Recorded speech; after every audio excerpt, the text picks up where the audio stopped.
Hi, it's Al here from Kinesis Bikes, and today I'm going to show you how to put together one of our e-bikes.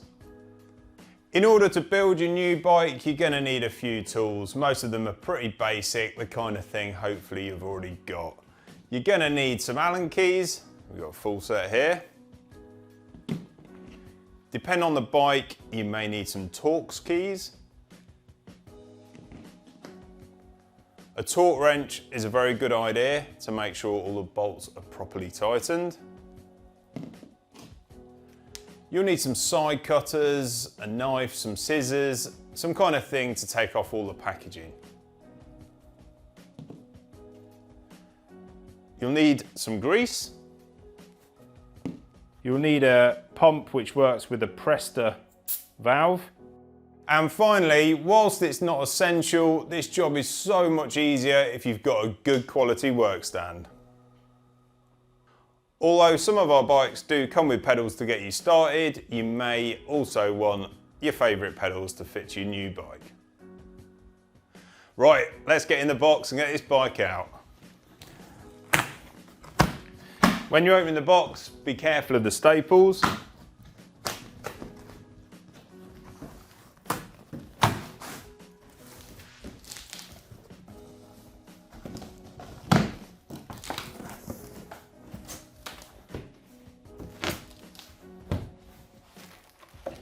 A few items will come separate, so your saddle and your seat post, your front wheel,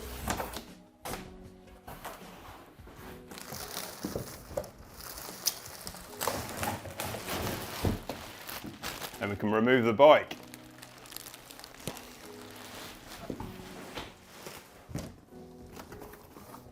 Also, keep a lookout for your accessories box. If your bike comes with a removable battery, this may have shipped to you separately. Now's a good time to get it charged. Your charger will be in your small parts box with the rest of the bike.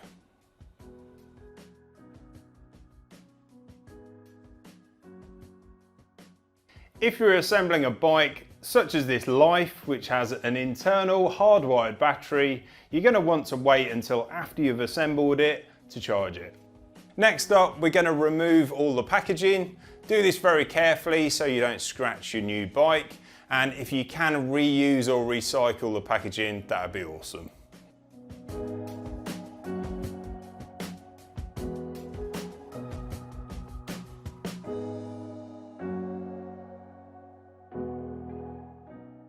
Be careful when you're removing the packaging that you don't remove any essential parts of the bike as well. One area where this can happen is if you pull the plastic protectors for the front hub, and you can take the end caps with them. If that happens, just remove the end cap, make sure it's fitted back into place. Next up, we're going to get the bike into the work stand. To do that, we're going to want to clamp the seat post, so let's get it into the frame. On this bike, we've got a quick release, so open that. If you've got a bolted collar, then back the bolt off to help you to insert the seat post. And we're going to want to grease the seat tube and the seat post so that it's easier to remove later down the line. We recommend that you redo this every 6 months or so to help prevent it from seizing into place. Insert the seat post. Make sure it's at least past the minimum insert, and then we're clamping it with a quick release or tightening the bolt to its correct torque, and we're just checking to make sure that we can't turn the saddle. You don't need to tighten it any more than that. With the bike in the stand, first thing that we're going to do is fit the handlebars. This is a 4-bolt stem, so undo all of the bolts.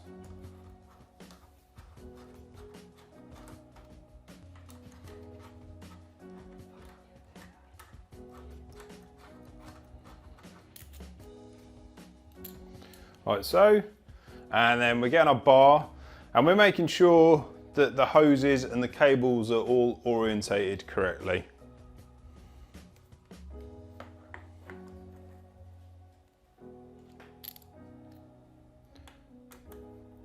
So we're just nipping these bolts up.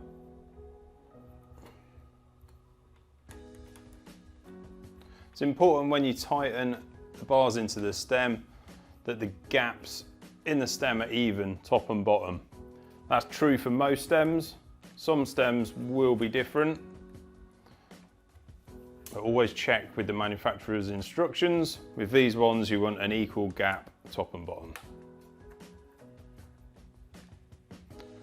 Also make sure the bar's in the center of the clamp, and in terms of rotation, a lot of that comes down to personal preference, but with a drop bar like this, you generally want the tops of the bars to be horizontal. You can see an even gap here, top and bottom.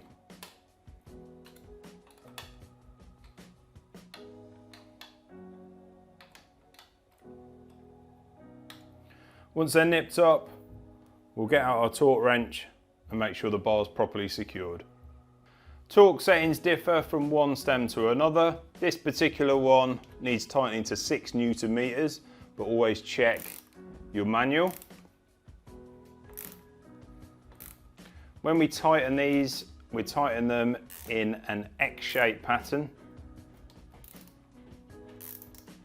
This makes sure that they're evenly tightened.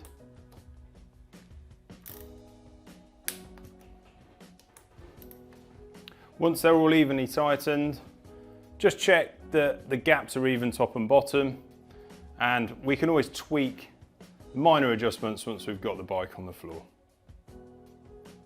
Next, we're going to fit the front wheel. So remove the axle. This axle can be removed by hand. Some will need an Allen key. Remove the spacer that sits between the brake pads. Pop that somewhere safe. It's always handy if you're traveling with the bike. And then we're inserting the wheel in between the dropouts, making sure that the disc goes in between the brake pads. Inserting the axle.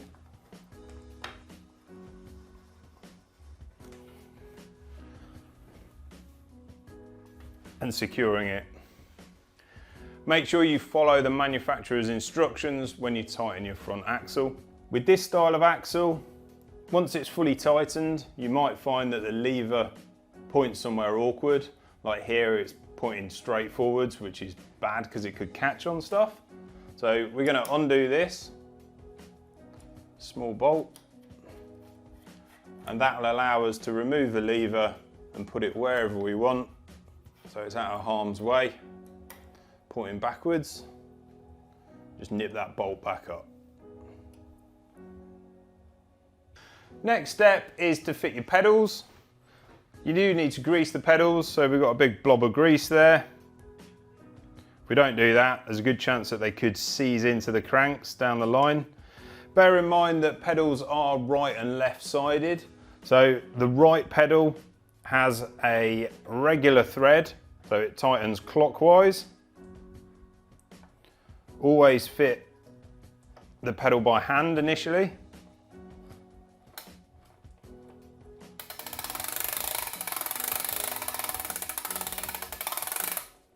And the left pedal has a left-hand thread, so that tightens towards the front of the bike.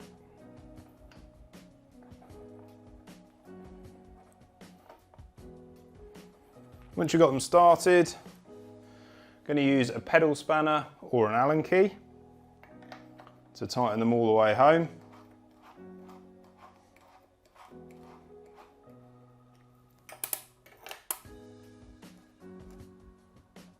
And then we're going to fully torque them up.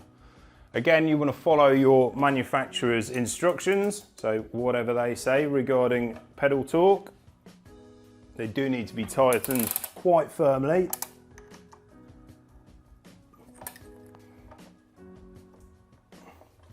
And nice and tight, ready to ride. Next, we're going to run through the gears just to make sure they're all working as they should. There's two things that we're going to check. One is the indexing. That means that for every click of the shifter, the chain should move one sprocket on the cassette. We're also going to check the limit screws of the mech. The limit screws control how far across the cassette the mech can move. It stops the chain from derailing and going either into the wheel or falling off the end of the cassette and getting jammed between the cassette and the frame. So let's have a quick check of the indexing. As you can see, each click of the shifter corresponds to one sprocket on the cassette. It's all working as it should. We check the limit screws by gently pulling the mech to see if the chain will derail whilst it's in top gear. That's the smallest sprocket. And then very carefully, being careful with your fingers, we can manually shift into first gear, so that's the biggest sprocket here, and just ensure that the chain can't derail into the wheel. As we can see, everything's working just as it should. When it comes to checking the brakes, we simply need to make sure that the wheels rotate without excessive rubbing and that there's a good positive feel at the lever.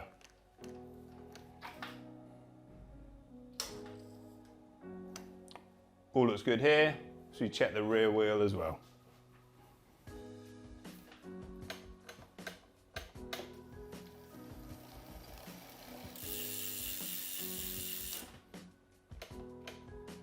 All good.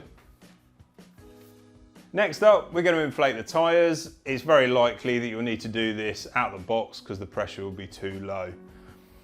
The recommended pressure is always written on the tyre itself. So on these 40mm tyres, Maxxis are recommending 35 to 60 psi. For me, myself, riding this bike, I would want about 40 psi in the front tyre and about 45 in the rear because that's where most of your weight is. And here's how we inflate the tyre. To remove the valve cap, undo the valve. With that undone, that allows air to enter and be released from the valve. Screw your pump into position and inflate to the correct pressure.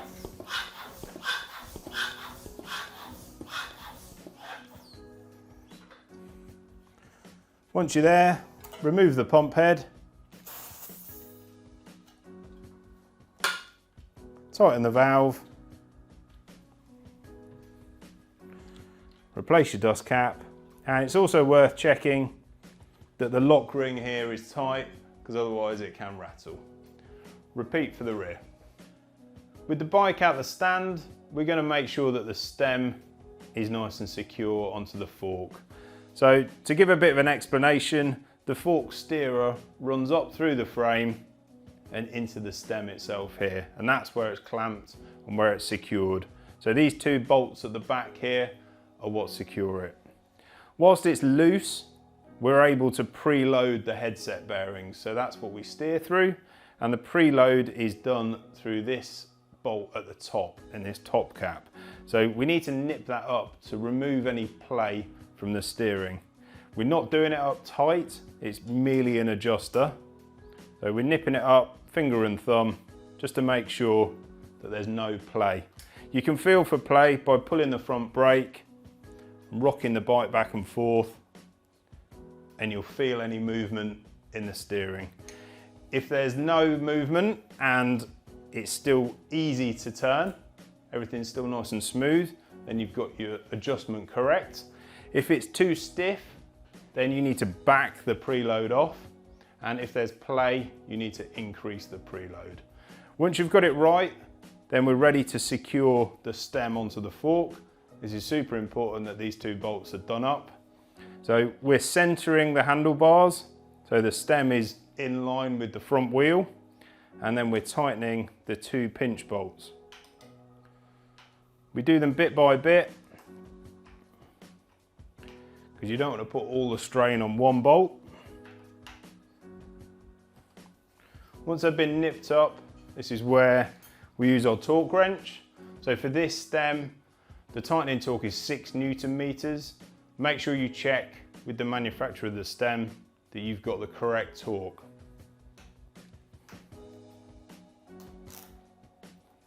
So again, tightening each bolt up bit by bit.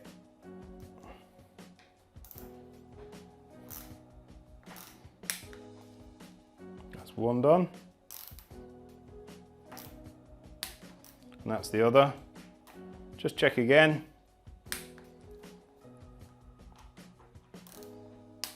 And that's tightened to torque. One final check that we will do is with the wheel between your legs.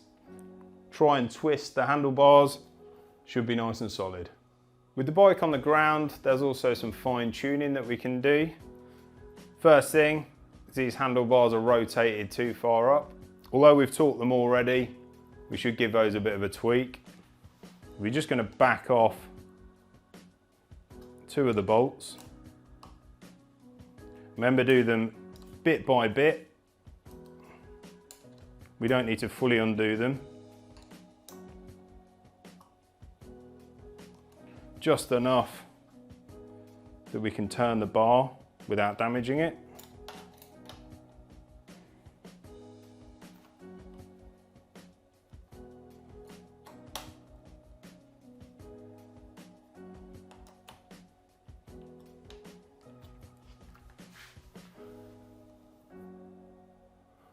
That looks better. Nip the bolts up again.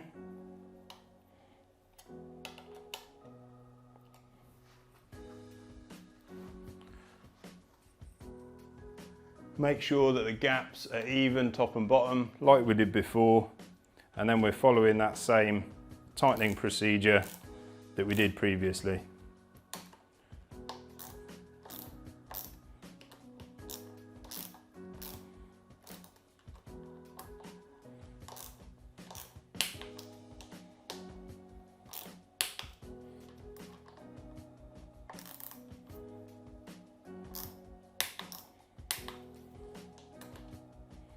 Always make sure that the tool's fully inserted into the bolt heads before you put any pressure on the tool, because otherwise you could damage the bolts.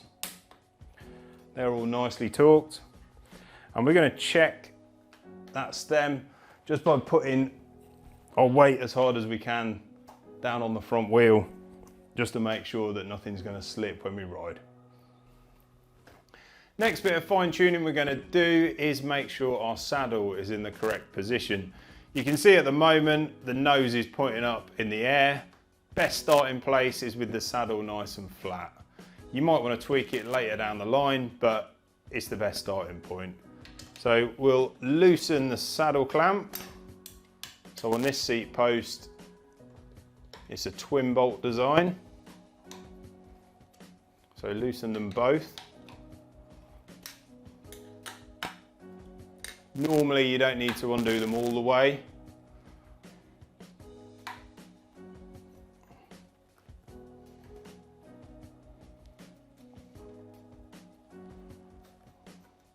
Just slacken them enough that you can move the saddle. And once you're happy with the positioning, and whilst you're here as well actually, you can slide it back and forth as well. So at the moment it's quite far back. You can move the saddle further forwards if you want. There's markings on the rails normally to say how far forwards and how far back you can go. And once you're happy, tighten up the bolts.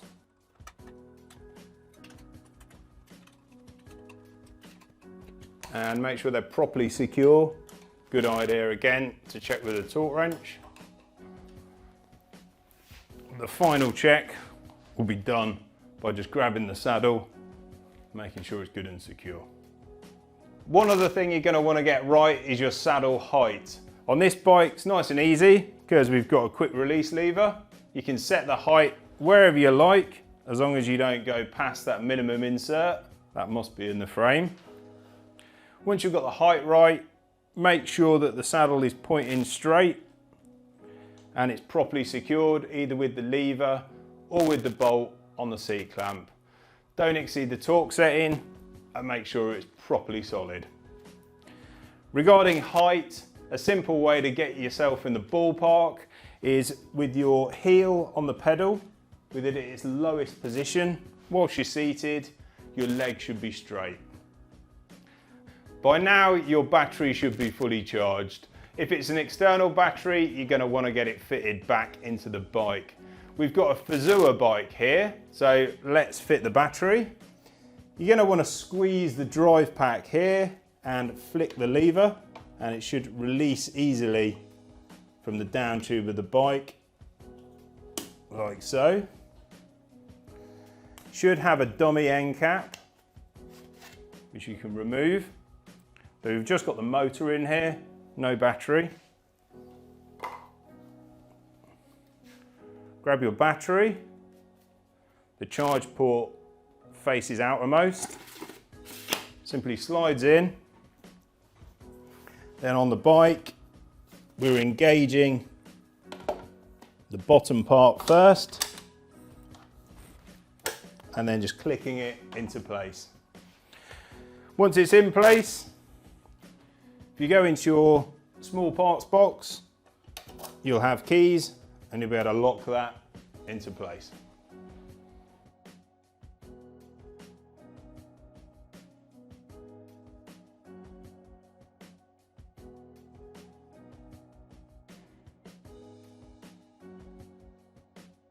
Now your bike's all together, you're going to want to take it on a short test ride. Bear in mind that it will take 10 to 20 good hard stops for your disc brakes to start working properly.